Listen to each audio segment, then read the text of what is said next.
नमस्कार मैत्रिणींनो, आज मी अशा विषयावर बोलणार आहे जी जवळपास प्रत्येक विवाहित स्त्रीच्या मनाला स्पर्श करून जाईल.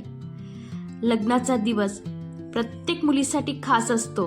नवीन संसाराची स्वप्न, नवीन नाती, नवीन आशा, सगळं काही सुंदर वाटत असतं.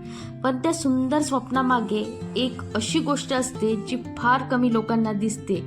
ती म्हणजे एका मुलीची ॲडजस्टमेंट. लग्नानंतर मुलगी फक्त घर बदलत नाही, ती तिचं संपूर्ण आयुष्य बदलते.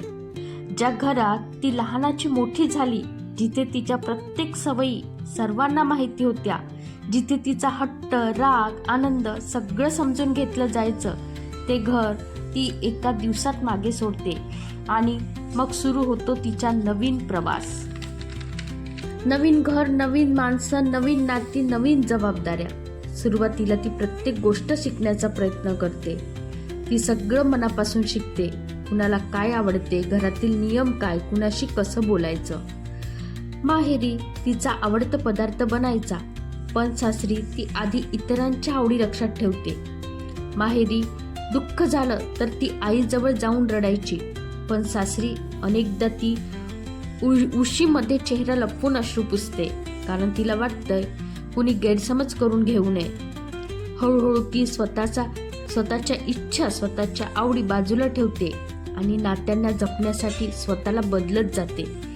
कधी तिची चूक नसतानाही ती शांत राहते, कधी मन दुखलं तरी ती हसते, कधी थकली तरीही काम करते, कारण तिला माहीत असते घर टिकवण्यासाठी कधी कधी स्वतःला जपण्यापेक्षा नात्यांना जपावं लागतं. पण या सगळ्यात तिची एक छोटीशी अपेक्षा असते.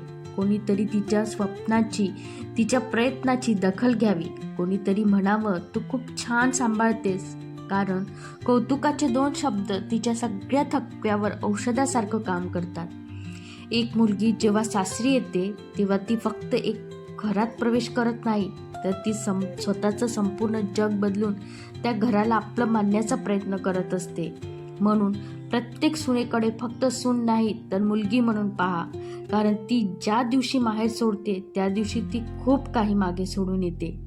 आणि म्हणूनच स्त्रीचं सामर्थ्य प्रत्येक परिस्थितीत स्वतःला पुन्हा उभं करण्याच्या तिच्या ताकदीमध्ये असते. खरंच व्हिडिओ आवडला असेल तर लाईक, शेअर आणि सबस्क्राईब नक्की करा. चला पुन्हा भेटूया अशाच एका नवीन व्हिडिओ सोबत. तोपर्यंत नमस्कार, धन्यवाद.